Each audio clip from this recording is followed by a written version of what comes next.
Obrigada. Bom, antes de mais nada, eu queria agradecer o convite. É sempre um prazer discutir esse tema, que é um tema que é pouco analisado dentro da universidade, infelizmente. A gente tem poucos interlocutores dentro da universidade, mas aqui, com certeza, a gente vai conseguir esmiuçar bastante.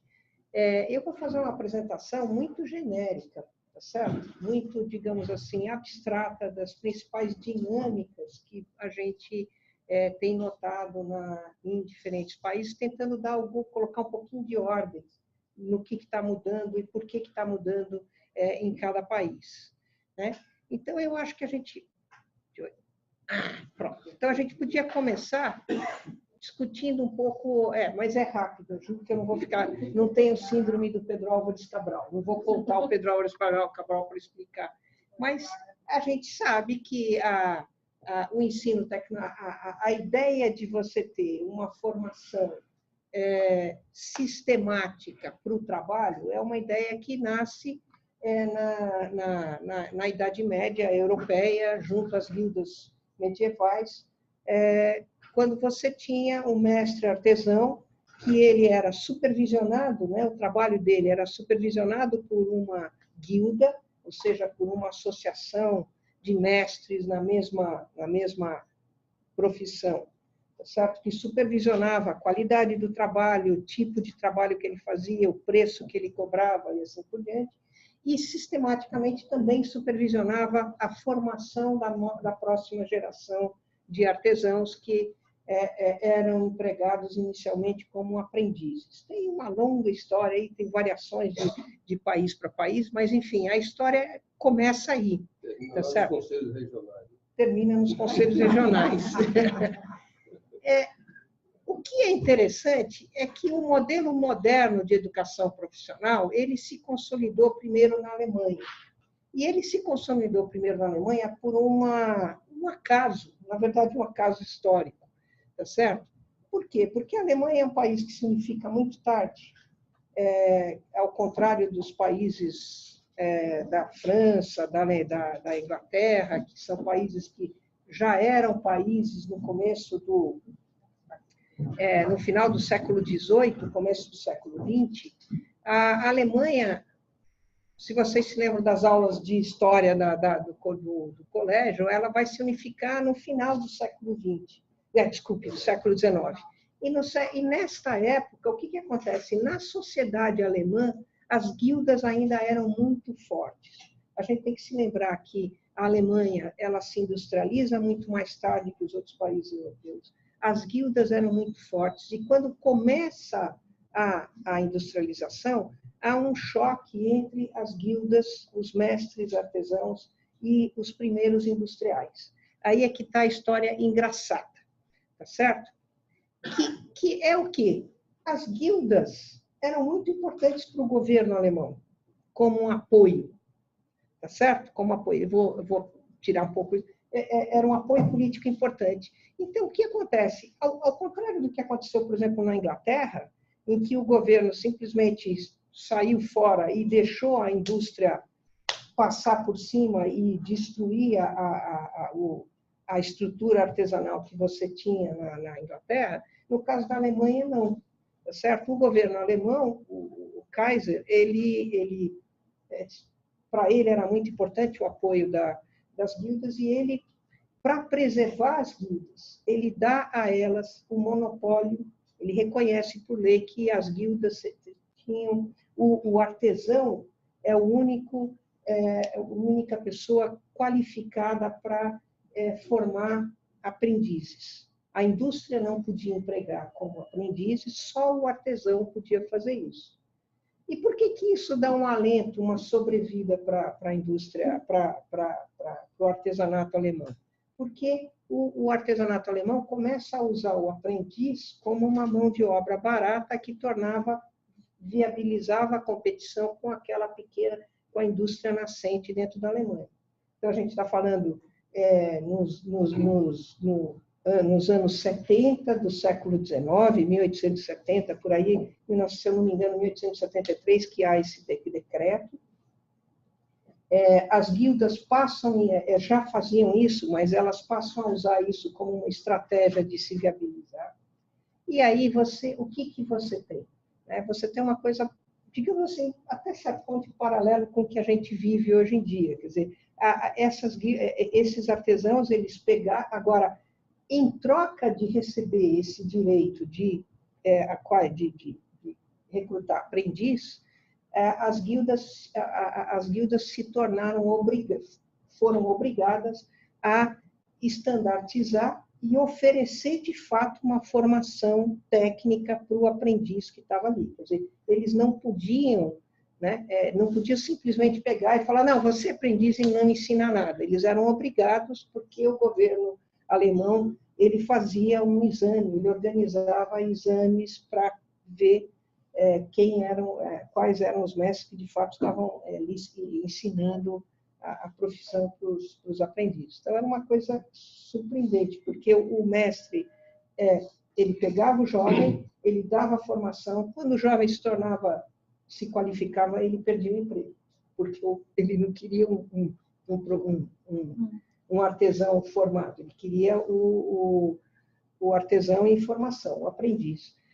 Ora, o que acontece, né? O que acontece é que você tem uma alta oferta de mão de obra qualificada na Alemanha no final do século XX. Você tem um excedente de mão de obra qualificada, altamente qualificada, principalmente na área de metalurgia, aquilo que depois vai virar a indústria elétrica. Você tinha uma mão de obra ali com qualidade.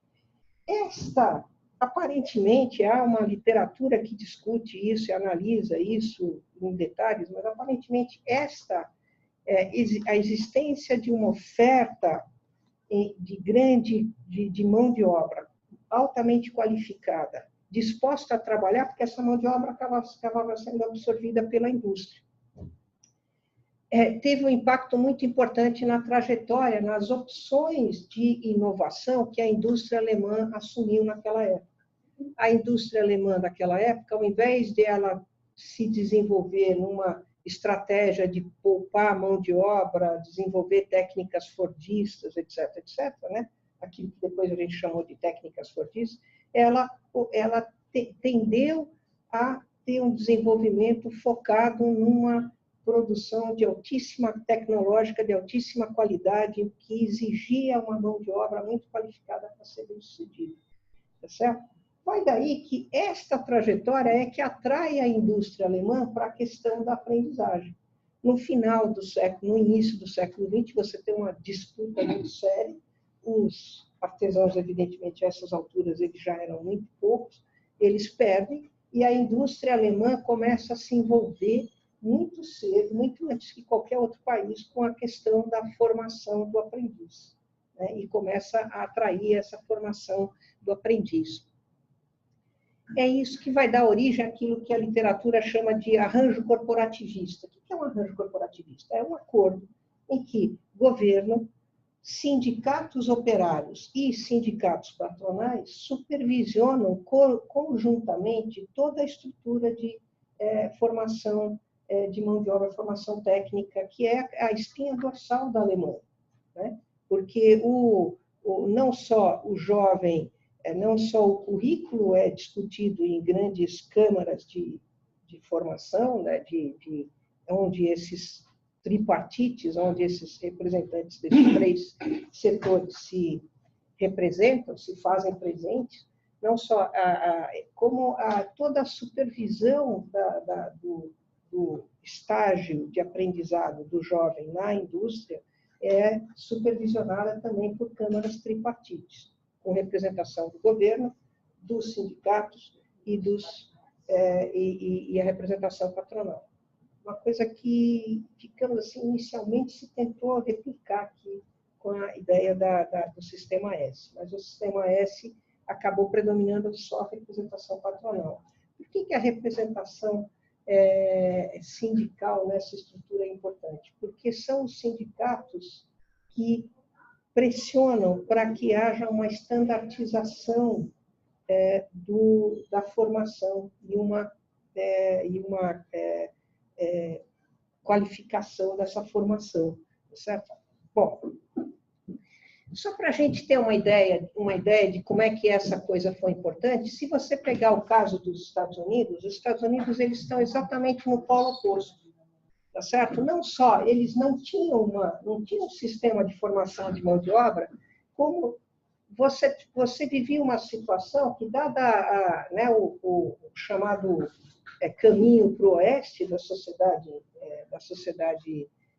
americana, a situação dos Estados Unidos naquela época, na mesma época em que a Alemanha ela tinha uma oferta de mão de obra qualificada, e essa mão de obra qualificada acabava tornando viável para a indústria alemã ter uma estratégia de um desenvolvimento muito focado no aperfeiçoamento da produção.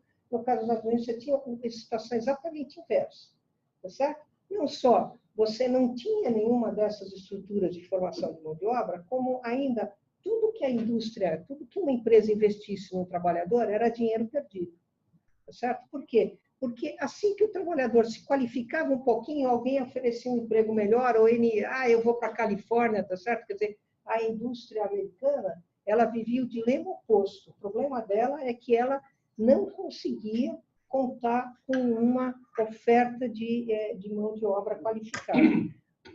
O resultado da situação dos Estados Unidos é o desenvolvimento do Fordismo, tá certo? Porque o Fordismo, o que é? É uma estratégia de você depender o mínimo possível da mão de obra qualificada, tá certo? É você pegar a produção e dividir ela em etapas, de forma que cada uma das etapas exige uma qualificação mínima, tá certo? Aquela coisa do Chaplin, né? Você só precisa aprender, né?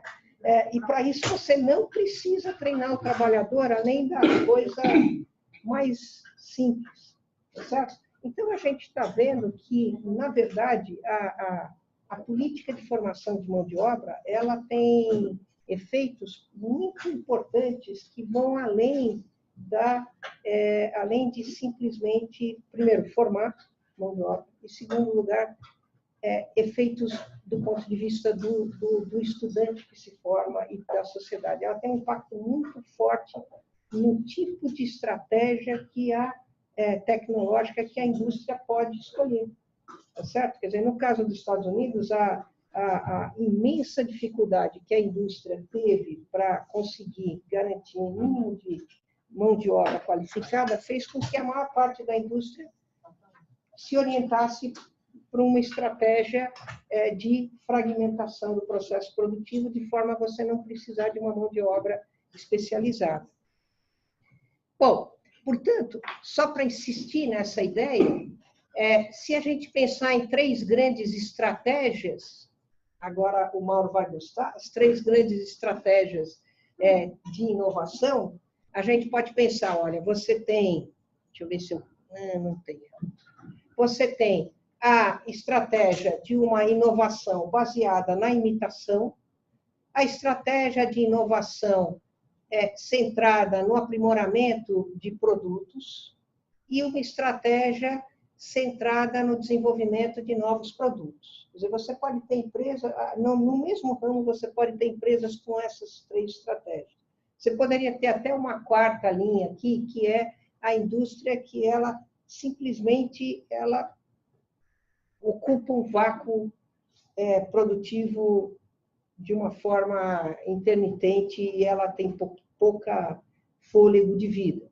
Mas se você pensar em qualquer ramo industrial, você tem essas três estratégias, certo? Você tem estratégias voltadas para imitação, estratégias voltadas para o aperfeiçoamento, pequenas melhorias no produto, e estratégias voltadas para a produção de novos produtos.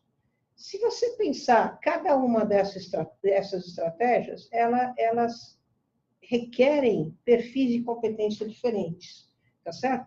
Então, se você pensar na estratégia de uma empresa que está preocupada em fazer um produto imitando a partir, né, fazer uma engenharia reversa e produzir um produto aqui, ela tem uma demanda muito baixa por habilidades e competências. Os ganhos competitivos que ela tem estão no fato dela conseguir treinar rapidamente uma mão de obra e e limitar os gastos dela com mão de obra. Tá certo?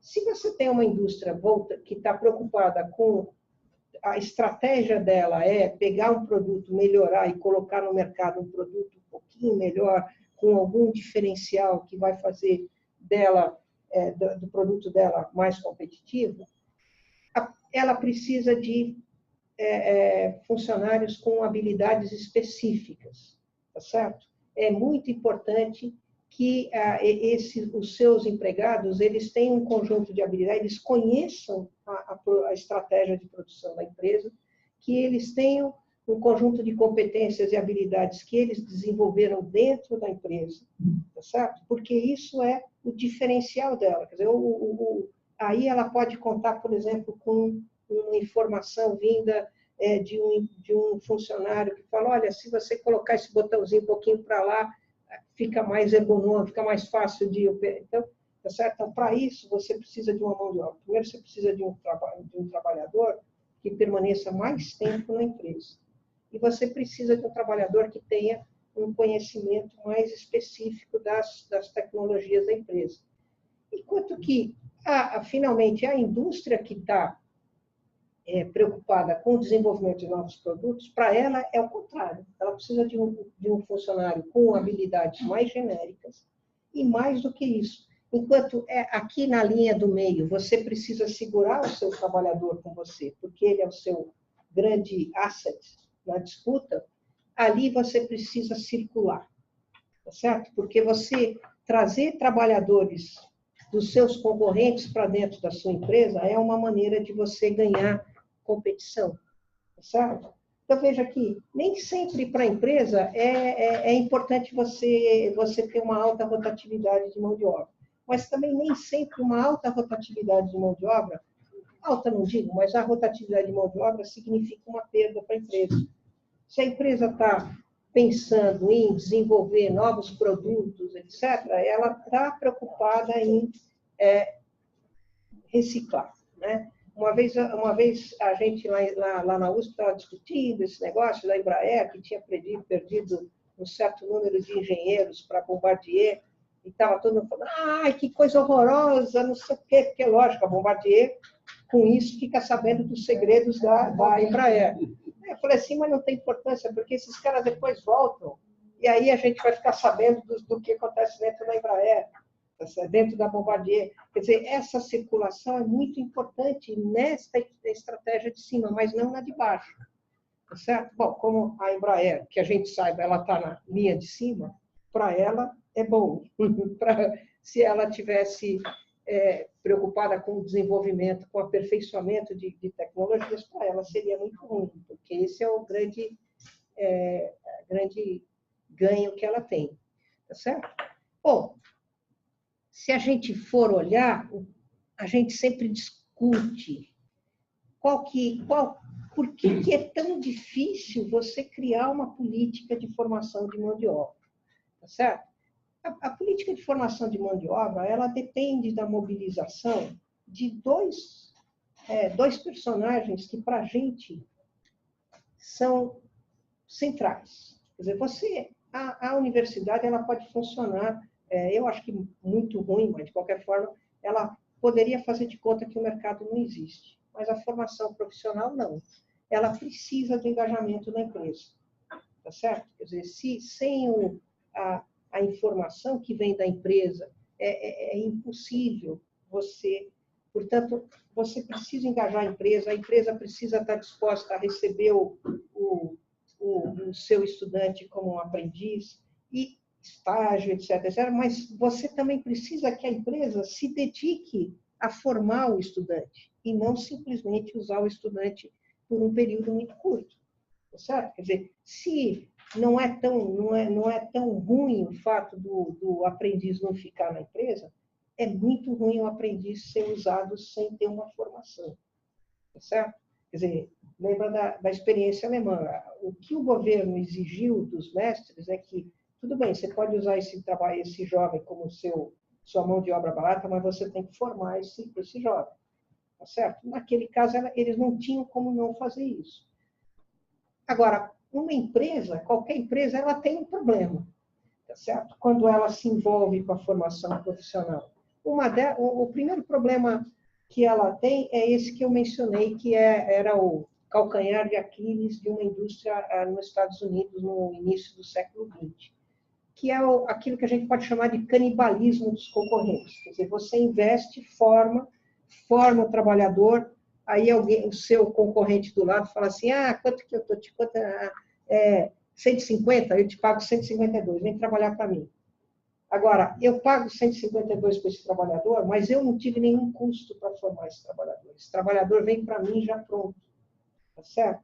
Isso é um dilema grave para o setor empresarial em qualquer lugar do mundo. Diga-se de passagem, isso é um problema em qualquer lugar do mundo. Por isso que é tão importante o Estado, o poder público, se envolver nesse processo. Porque o poder público, de alguma forma, primeiro, ele pode limitar esse efeito do canibalismo. Em segundo lugar, ele assume um pouco, uma parte dos custos da formação dessa mão de obra. A saída que a empresa, normalmente, quando ela precisa de um trabalhador especializado, a saída que ela tem é dar uma autoespecialização na formação, de forma que esse trabalhador ele não encontre fácil emprego em outra empresa. Se a empresa tiver que sozinha formar o trabalhador, a estratégia dela sempre será buscar dar uma formação tão específica e não certificar. Tá certo? Não certificar esse trabalhador, porque não certificando eu não tenho custo, ele não consegue levar essa, né, bater na porta de outra empresa e falar assim, olha, eu sou um marceneiro, tá certo? E ele tem um conhecimento tão específico que dificilmente ele consegue e adaptar aquele conhecimento, né? Por exemplo, só para a gente pensar, eu tenho um rapaz que trabalha para a gente, atualmente ele é tratador de cavalos, mas ele era montador de móveis, de uma empresa muito, muito conhecida, eu não me lembro qual é a empresa, mas é uma empresa muito conhecida. Mas ele não tem nenhuma certificação que ele sabe montar móveis. E ele não tem, e ele só sabia montar móveis daquela empresa. Então, o que aconteceu? Quando a empresa entrou em crise, aí, ele perdeu o emprego e ele ficou desempregado. Graças a Deus, ele é um ótimo domador de cavalo, então ele foi empregado para cuidar de... Mas você percebe que essa é a maneira que a empresa usa. E eu não diria que o empresário faz isso por uma índole, para enfrentar esse dilema que ele tem em relação à perda desse investimento. O jovem também tem um problema, tá certo? Atrair o jovem para o ensino profissional é um problema em todos os lugares do mundo, não é só no Brasil, tá certo? Por quê? Porque para o jovem, ele vai fazer um investimento forte, em geral ganhando menos do que os colegas dele. Os colegas dele que entram direto no mercado de trabalho, tá certo? Como aprendiz, ele vai ganhar menos do que se ele fosse trabalhar, por exemplo, como um repositor de estoque lá no Pão de Açúcar, no momento que ele está se formando. E ele tem uma incerteza básica, que é a incerteza gerada pela mudança tecnológica. Quer dizer, se muda a tecnologia, tudo isso que eu aprendi pode não servir nada, pode não me servir para o futuro. Tá certo? Como, ao contrário do que acontece no Brasil, em geral, a formação tecnológica, na maior parte dos países, ela é um caminho sem saída. Em que sentido? A pessoa pode até fazer mestrado, não sei o quê, mas ela não consegue se transferir para uma universidade, ou coisa que valha. Isso cria um custo muito alto, tá certo? A saída para essa situação é você ou oferecer uma estabilidade de longo prazo, como as empresas japonesas fazem, tá certo? Então, você tem uma formação muito específica daquela empresa, mas você tem uma grande oportunidade de se manter empregado por muito tempo, ou então você certificar. A certificação é uma maneira de você evitar, de você oferecer para o jovem uma alternativa para essa incerteza que ele tem, que deriva da dependência que ele está criando entre a competência dele e o tipo de emprego que ele consegue encontrar. Certo? Quer dizer, a pior coisa para o jovem, na cabeça do jovem, é ele entrar numa estratégia muito específica de formação. Mas, às vezes, isso pode ser uma alternativa. Mas é sempre bom lembrar que, quando ele se forma nessa estratégia, é uma formação muito limitada. É muito... Né, o tipo de formação que, em geral, uma empresa oferece é uma coisa muito específica. Né? Não permite a ele reunir um conhecimento amplo o suficiente para ele conseguir se reciclar rapidamente. Né? E exatamente por isso, porque você tem esses dilemas, que você, em muitos países, você vê o governo, né, o poder público entrando muito fortemente na questão da formação profissional, porque é uma maneira de você resolver os dois lados, tá certo? Você criar uma formação que é suficientemente genérica para um jovem achar que vale a pena ele investir no longo prazo naquela trajetória, porque cria para ele uma trajetória de formação e de ganhos ao longo da vida, e diminui o custo que a empresa tem na formação desse jovem. Tá certo? Bom, sabendo disso, a gente pode pensar como é que é a formação tecnológica no mundo todo. Eu gosto dessa tipologia. Essa tipologia foi desenvolvida por um autor chamado Torben Soskice, que é um norueguês, que fez um longo estudo, fez vários estudos comparados no mundo todo sobre formação tecnológica, e ele chegou a essa divisão. Ele falou assim, olha, a gente tem que pensar que existem duas grandes dimensões. Em alguns países, o envolvimento do setor público é alto, em outros é baixo. Ele nunca é não existente. Ele sempre está presente, mas ele, em alguns lugares é baixo, em outros é alto. E também, por outro lado, você tem uma participação variada do setor empresarial. Em alguns países ela é baixa, em outros ela é alta. Tá certo? Então, nos países onde o governo não se envolve e o setor empresarial não se envolve, você tem um ensino técnico muito pouco relevante, muito concentrado, e, na verdade, ele tende a ser concentrado no ensino superior. Certo? Quando você olha, isso aí, por exemplo, é o exemplo dos Estados Unidos. Raramente você tem formação tecnológica fora do nível superior. O que você tem nos Estados Unidos é aquilo que eles chamam de community college, que é o jovem, você já terminou o ensino médio, e aí você vai para uma escola de 2 anos. Se você tiver um desempenho muito bom nessa escola, no primeiro ano você tiver um desempenho muito bom, você é aconselhado a terminar os seus estudos, uma trajetória acadêmica, e aí você pode se transferir para uma universidade. Se o seu desempenho não foi lá muito bom, aí você é aconselhado a ter uma formação. Aí você faz uma formação técnica especial em uma determinada coisa. Ou então, você tem uma formação dentro da empresa. Mas dentro da empresa é uma formação muito simplificada, porque a indústria americana, ela trabalha com essa lógica, né? A grande parte da indústria americana, ela trabalha com essa lógica de você segmentar a atividade produtiva de forma ao trabalhador ter você precisar dar o mínimo de treinamento para ele conseguir ser produtivo. Tá certo? Eu só queria chamar a atenção de como esse desenho é excludente. Porque este desenho significa que todo jovem que não, por diferentes razões, não consegue terminar o colegial, ele entra no mercado de trabalho como mão de obra barata. Tá certo? Ele não tem nenhum tipo de alternativa mais organizada de formação, de ganho de competências.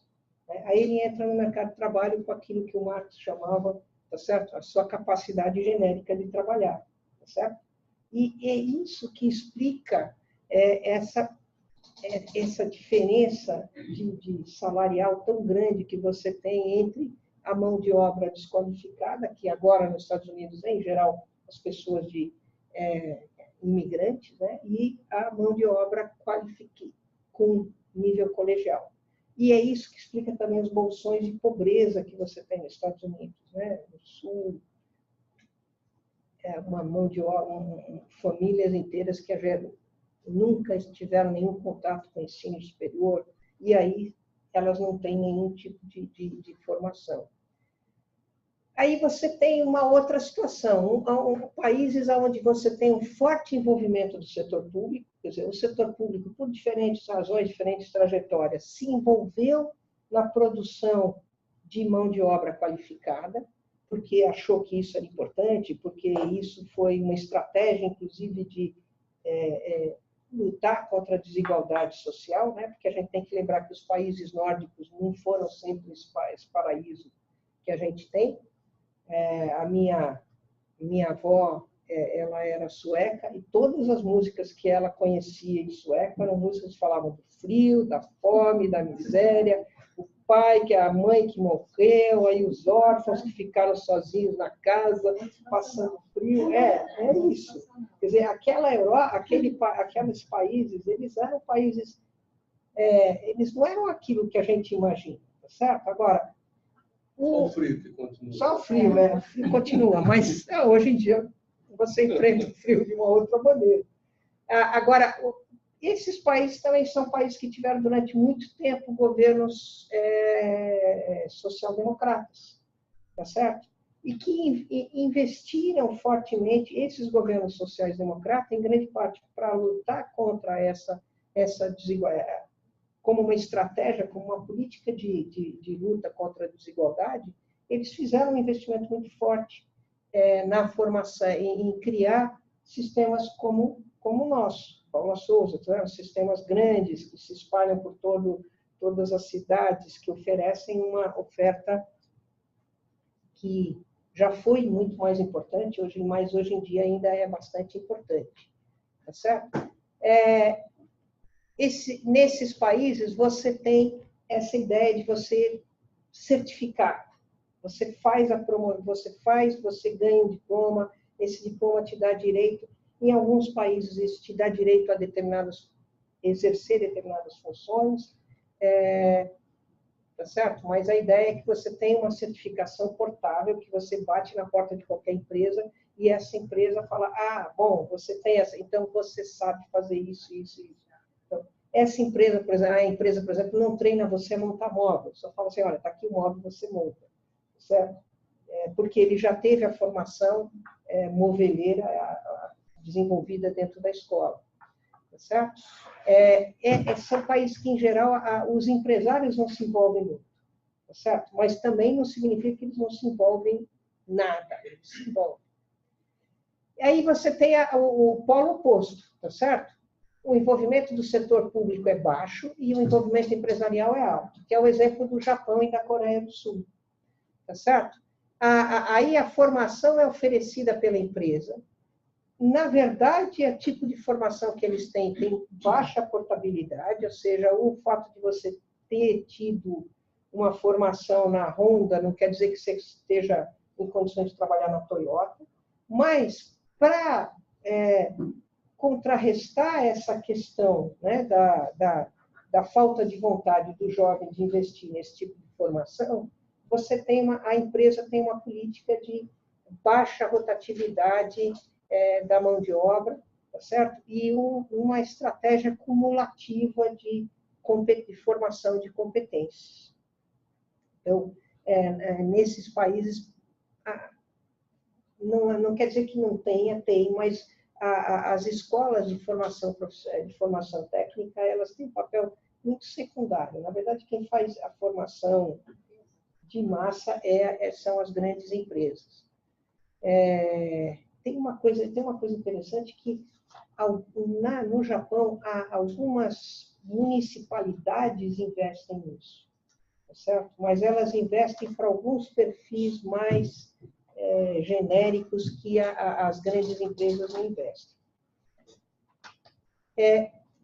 E no caso da Alemanha, você tem um envolvimento alto tanto do setor público como do setor empresarial, que é aquela coisa que a gente conhece, né? É uma formação certificada, ela está centrada no desenvolvimento de habilidades que são relevantes para cada setor, porque você tem câmaras de empresários em cada grande área. Essas câmaras, junto com os sindicatos, definem o perfil de formação do estudante, e o estudante ele faz uma parte da formação na escola e uma parte da formação dentro da empresa.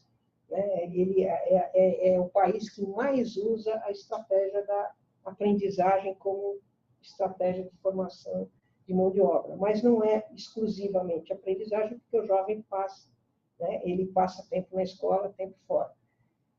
No caso da Coreia do Sul, a coisa mais interessante é que são as empresas que montam as suas próprias escolas de formação técnica. E aí o estudante ele sai com a marca, marca da Samsung, certo? Ele sai com a cultura da empresa. E se ele sai com essa cultura, ele vai trabalhar naquela empresa. Então, há um controle muito grande do número de pessoas que a empresa aceita, ou na empresa, ou vai trabalhar em fornecedores daquela empresa. Certo? Aquela ideia de que ou você está... Mas a formação deles também serve para os grandes fornecedores, e assim por isso você cria uma rede. E em que faixa etária? É sempre no colegial. É sempre a partir dos 14 anos. No caso da Coreia, é concomitante. Ela tem altos índices de jovens que fazem seria o ensino médio e a formação profissional. Assim, não, é concomitante. Essa formação é concomitante. Isso também significa que o jovem, terminando o colegial, ele pode entrar na faculdade, tá certo? Mas...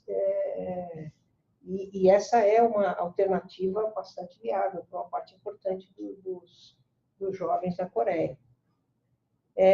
Bom, se alguém tem alguma questão sobre essa classificação, eu acho ela muito interessante, porque ele mostra como a própria estratégia, quer dizer, o desenho da formação tecnológica, ela é produto desse envolvimento diferencial entre o setor público e a participação empresarial. E, finalmente, quer dizer, como é que esses sistemas eles enfrentam o desafio da mudança tecnológica, tá certo? Porque eu acho que isso é geral. Eu acho que o mundo todo está vivendo Agora sim, essa é a nossa segunda, não é revolução, a segunda grande revolução tecnológica. A gente teve a terceira, A gente teve a primeira, que foi a agricultura, na história da humanidade, a agricultura, a revolução industrial, e agora a gente está vivendo uma terceira, que não é mais uma revolução industrial, é uma revolução tecnológica que envolve todas as áreas de produção, tá certo? E um dos efeitos dessa revolução tecnológica é que ela corrói perfis profissionais que estavam muito bem consolidados, tá certo? Quer dizer, isso começou há muito tempo atrás, quando as grandes carreiras da metalurgia desapareceram, foram substituídas por operadores de robô, tá certo? E agora está começando a chegar também nos serviços, está começando a... Então, isso daí cria um problema gravíssimo para os sistemas de formação tecnológica, porque todos eles estão baseados na ideia de que você treina o jovem para ele dominar um determinado conjunto de técnicas. Bom, mas se esse treinamento, essas técnicas vão ser substituídas nos próximos 3 ou 4 anos, aquele dilema que a gente viu se desenhar para o jovem, ele se coloca de uma maneira mais grave, tá certo? Mais grave ainda. Quer dizer, em muitos países você está encontrando um declínio na procura por esse tipo de formação. Bom, então agora sim, podemos olhar como é que cada um desses sistemas que a gente viu antes, tá certo? Que a gente viu antes, aqui Estados Unidos, países nórdicos, Alemanha e Japão, como é que eles estão lidando com essa mudança, tá certo? Os Estados Unidos, eles, mais uma vez, eles associaram de uma maneira radical, bastante radical, o acesso a essas competências genéricas que permitem a pessoa ter uma flexibilidade para enfrentar as diferenças que estão acontecendo, no ensino superior. Tá certo? É o ensino superior que cuida de uma formação genérica o suficiente para que o jovem consiga resolver. Tem uma diferença importante que nos Estados Unidos o acesso ao ensino superior é uma coisa muito massificada, né? Ele já está hoje em dia beirando os 80% dos jovens na idade de 18 até 23 anos de idade. Só para a gente, a título de comparação, a gente aqui no Brasil não chegou a 20%. Embora a nossa cobertura, né, a gente bate no peito, chegamos a 30%, na verdade, essa cobertura ela pega uma parcela de pessoas com idade maior. Nesta faixa, dos 18 até os 23 anos, a gente passou há pouco tempo atrás de 15%. O que significa que a imensa maioria dos nossos jovens não tem acesso a essa formação que o ensino superior, eventualmente, eu não digo que todo dá, mas que poderia dar, tá certo? O ensino superior americano é um ensino muito flexível, porque as universidades americanas elas não têm essa veleidade de serem autônomas, tá certo? Elas são autônomas para tratar de algumas coisas, mas todas elas são submetidas à tutela de um conselho curador, onde, em geral, a representação dos interesses externos à universidade é muito forte. E esse conselho curador, em geral, tem autoridade para definir as políticas da universidade. Então, é uma universidade que é completamente diferente da nossa. A nossa universidade, por exemplo, a USP tem um curso de sânscrito. Ainda. Não tem aluno. Que não tivesse mais. Não, ele existe como uma especialidade da curso. Mas não tem aluno. Mas ele continua lá, porque ninguém fecha. Você não fecha. Teve uma vez o professor... quem que era? Bom, enfim, um reitor da USP chamou um assessor lá da coisa jurídica da USP e falou assim, um procurador falou assim, me conta uma coisa, como é que a gente fecha? Como é que a gente fecha um departamento nesta universidade? Como é que a gente fecha? Não tem mais procura, o que a gente faz? Aí o cara olhou bem e falou assim, professor, olha, se tiver um terremoto, uma revolução... Você contratar um jagunço. Jagunço. Jagunço não sugeriu, falou assim, talvez uma bomba atômica, mas, tirando isso, não fecha. As universidades americanas não são assim. As universidades americanas não são assim. Eles fecham, e fecham mesmo. Não tem procura, você fecha. Abriu uma determinada área que está precisando, você cria, tá certo? Quer dizer, você tem... Porque a universidade americana ela é uma universidade que é atravessada pelos interesses do mercado. Ela vive num ambiente de mercado, tá certo? Ela negocia, por incrível que pareça, na maior parte das universidades americanas. Doações, né? Eles têm doações, eles negociam o salário de professor por professor individualmente. A única grande universidade que não faz isso, adivinha quem é? É Harvard. Eu ia dizer isso, mas eu fiquei... Porque ser professor de Harvard é tão bom que ela vai fazer, olha, o meu salário é esse, você quer, não quer, vai embora. Agora, todas as outras universidades, da Califórnia, públicas e privadas, elas estão submetidas a um ambiente competitivo e um ambiente de avaliação, exatamente. Mas é uma avaliação que é mais do que o desempenho, é o desempenho no mercado. Tá certo? Então, então você vê que é outro ensino superior. Tá certo? E ainda mais assim, moldado às demandas. Né? As demandas. E ainda assim, eu acho que eles estão começando a tropeçar. Né? Eles estão começando, mas eles estão tentando reagir.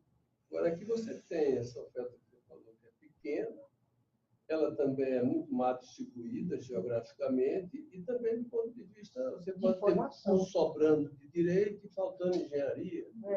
Não tem nada agora... na área agropecuária, que é tão poderosa, e pode estar sobrando na área de saúde. Será que você tem uma má distribuição, tem uma má qualidade? Sem contar esses cursos que se preservam pela história. É difícil saber qual é o tamanho que deveria ser a universidade brasileira. É verdade. É verdade. É difícil, mas com certeza o Brasil está atrás de... O Brasil, em termos de acesso, ele está atrás de todos os países da América do Sul. Então, a gente tem alguma coisa de errado no nosso sistema. Mas, enfim, voltando para essa ideia, a ideia é a seguinte, é que em países onde, quer dizer, onde o ensino tecnológico ele é fraco, essa formação de competências ela migrou para o ensino superior, forçou o ensino superior a se dinamizar. Mas a gente tem que lembrar o seguinte, que esses também são países marcados por uma imensa dualização do mercado de trabalho. Quer dizer, o que é isso? Você tem uma parcela do mercado que é muito bem remunerada, fortemente protegida do ponto de vista de acesso a benefícios extra-salariais, não é protegida do ponto de vista da estabilidade, mas é uma parcela muito bem remunerada. E você tem, do outro lado, uma imensa quantidade de pessoas, mesmo na indústria de alta tecnologia, trabalhando em serviços rotineiros, mal pagos, muitas vezes sem nenhuma proteção social. Tá certo? Quer dizer, o fato de você jogar... A gente tem que pensar isso. Quer dizer, a aposta de um país de jogar tudo no ensino superior cria uma estratégia muito excludente dentro do país, tá certo? Mas a maneira, eu acho que é a maneira mais perversa que o país pode escolher para enfrentar a desigualdade social. A política de universidade para todos, primeiro, nunca é universidade para todos, tá certo? Porque mesmo nos Estados Unidos, tudo bem, já tem quase 80%, mas tem 20% que não chega lá. E esses 20% aí, eles estão condenados a uma vida de trabalhos precários, pouco rotineiros, uma certa marginalidade profissional, tá certo?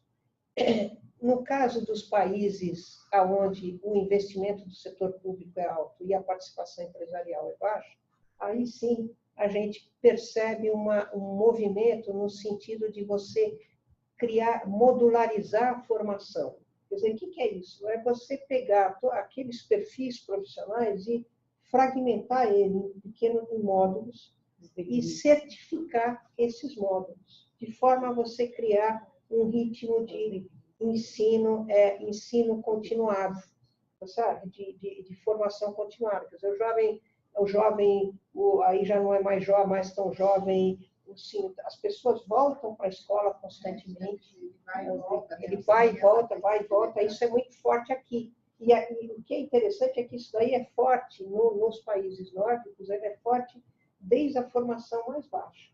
A formação técnica mais simples, ela já está, hoje em dia, já está caminhando para esse modelo de modularização e, portanto, a ideia é que isso daí crie uma certa flexibilidade, quer dizer, a pessoa começa aprendendo a jardinagem, aí depois ela aprende a aplicação de defensivos, paisagismo, aí tá certo? O que não existe nesses países, e isso realmente um problema que eles o problema que eles enfrentam do ponto de vista da atratividade dessa estratégia, é que essa estratégia ela não se compõe com uma certificação que dê acesso à universidade. Mais pulverizada. Ela é pulverizada demais, mas nunca teve. Esse é que é o problema, porque nesses países a história toda é a seguinte: o jovem, numa idade muito jovem, na Holanda com 12 anos, na Finlândia, se não me engano, com 10, ele faz uma prova. E essa prova é uma prova ampla, mas essa prova mais ou menos define qual é a formação que ele vai ter. Tá certo? Então, o jovem que vai bem nessa prova, é uma prova que avalia competências escolásticas, né? Ele é encaminhado para um curso que vai dar acesso à universidade. O jovem que não vai tão bem nessa prova, ele é encaminhado para um curso tecnológico. Então, ao contrário, por exemplo, daqui, né, essa é uma coisa que, por exemplo, toda vez que eu vou conversar com um holandês, por exemplo, ele acha isso uma coisa comum, isso acontece. Porque aqui a gente fala, como você tem uma oferta pequena de formação tecnológica, você faz um exame de seleção. Então, você seleciona os melhores alunos do ensino público para fazer a formação tecnológica. Lá não, lá são os piores alunos que fazem a formação tecnológica. Tá certo? E os outros seguem para a universidade, porque aí eles não fazem, não existe vestibular, nada. Terminou, né? Piores aí, de um certo ponto de vista. Piores porque eles podem ser criativos, ter muita habilidade, mas do ponto de vista de conhecimento escolar, de gostar de estudar essas coisas, tá certo? A minha filha, por exemplo, ela foi fazer estágio, né? Foi fazer intercâmbio na Holanda, aí puseram ela na escola, né? Que, puxa vida, ela era a única estrangeira, era uma cidadezinha desse tamanho, e puseram ela no tracking que vai para a universidade. Aí ela pediu para mudar. Aí a professora falou, por que você quer mudar? Ela falou assim, porque esse pessoal aqui é muito chato. Chega sábado à noite, está todo mundo estudando. Eu quero ir para a turma da escola vocacional, porque eles são mais animados, eles saem sábado à noite para tomar cerveja. Entendida? Quer dizer, não é que o cara não é que a pessoa porque ele não foi bem na prova, naquela provinha, né?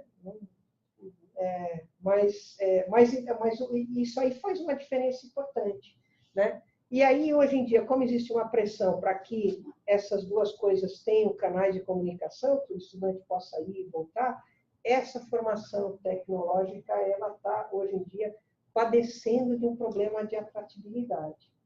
Certo? Que, no nosso caso, a gente não tem, porque a nossa formação, ela dá acesso ao ensino superior, que a pessoa...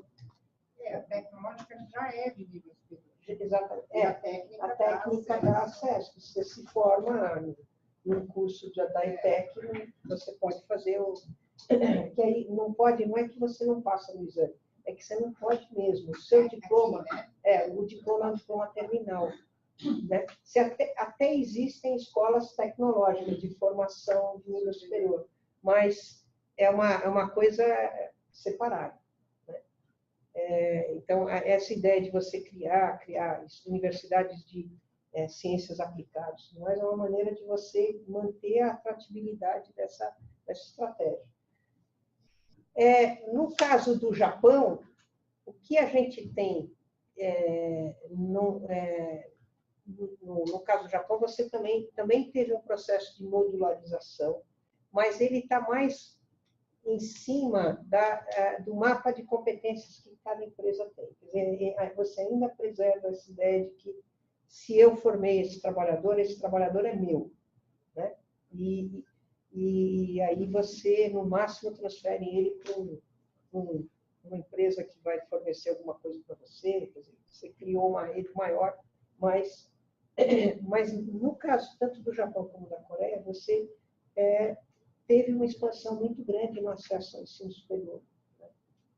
Acho que a Coreia do Sul é hoje em dia o país que tem maior cobertura do ensino superior. Então, essa discussão ela perdeu um pouco de sentido. Né? Porque as pessoas fazem ensino superior, e aí no ensino superior, sim, você tem escolas tecnológicas, escolas mais confucionistas, mais, tá certo? Aí você tem uma distribuição muito grande.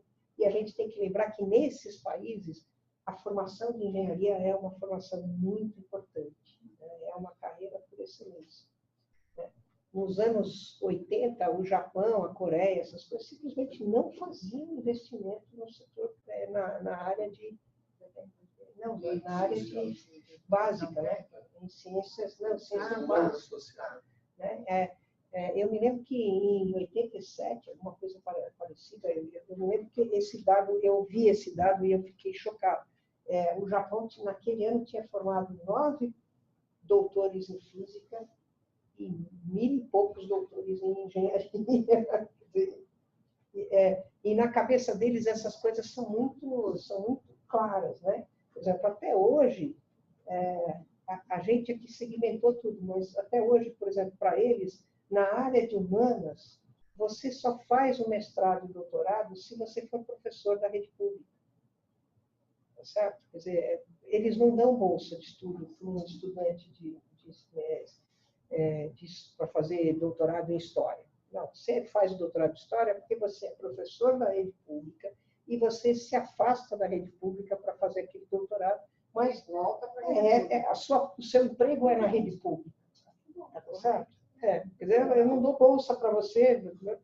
O que a rede pública pode fazer é te dar uma licença para você fazer.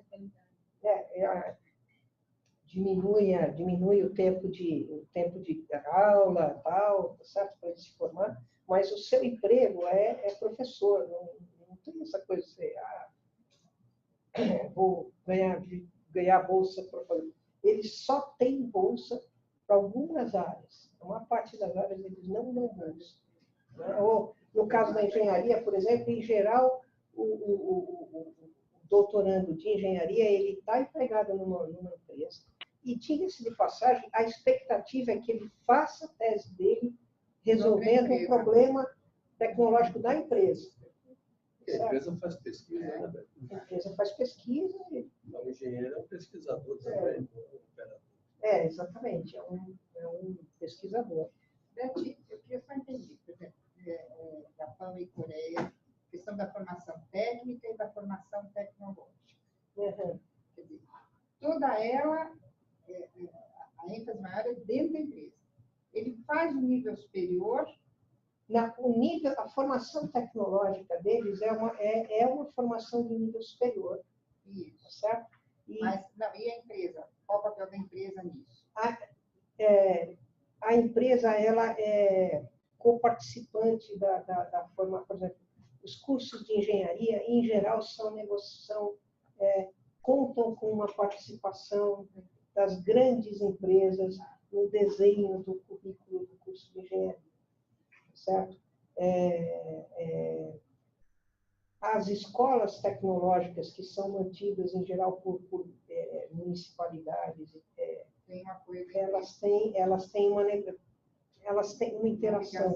Ou com o desenvolvimento do currículo também. Exato. E quando a região não tem grandes empresas, em geral, é a Câmara Empresarial que negocia. Essa área é uma área muito ligada. E a japonesa está entre nós. Pois é. Para eles isso é uma coisa natural, né? Porque eles não acham que a interação com eles não acham que essas empresas são demônios capitalistas. Elas são honoráveis para os olhos da sociedade japonesa, né? Mas também é importante a gente lembrar isso, que essa formação ela tem uma portabilidade baixa, exceto no ensino superior, né? Porque nesses países o ensino superior é que dá essa formação mais certificada, que permite ao trabalhador sair de uma empresa e ir para outra e assim por diante, não na formação técnica. Certo? No caso da Alemanha e da Áustria, você tem uma dinâmica que, até certo ponto, tem chamado a atenção pelo lado negativo. Tá certo? Por quê? Porque isso é particularmente no caso da Alemanha e menos no caso da Áustria. Todo o sistema de formação tecnológica da Alemanha está calcado na participação do setor industrial. À medida que a indústria perde espaço dentro da economia alemã, o que acontece é que essa formação continua funcionando. só que ela cobre um número cada vez menor de jovens. Tá certo? Porque uma parte... E o que acontece é que, ao contrário do que da experiência dos países nórdicos, essa área de serviços, etc., ela ficou meio descoberta. Tá certo? Você não tem uma oferta tão robusta de formação para o setor de serviços na Alemanha quanto você tem para a área industrial, né? Então, é claro, no caso, na área industrial, ela continua tendo um significado importante. Se bem que, ainda assim, o que acontece? Com a unificação alemã, uma parte das indústrias da Alemanha Oriental, tá certo? Que se formaram naquela época, elas são mais resistentes à ideia de receber e de formar aprendiz. Então, há alguns autores que chamam a atenção para o fato de que a Alemanha está passando por uma experiência parecida com a experiência americana, uma atualização muito forte do mercado de trabalho, em que você tem um setor do mercado de trabalho que ele consegue preservar a sua proteção, mas uma parte importante do mercado de trabalho não encontra a oferta de formação que ele precisava.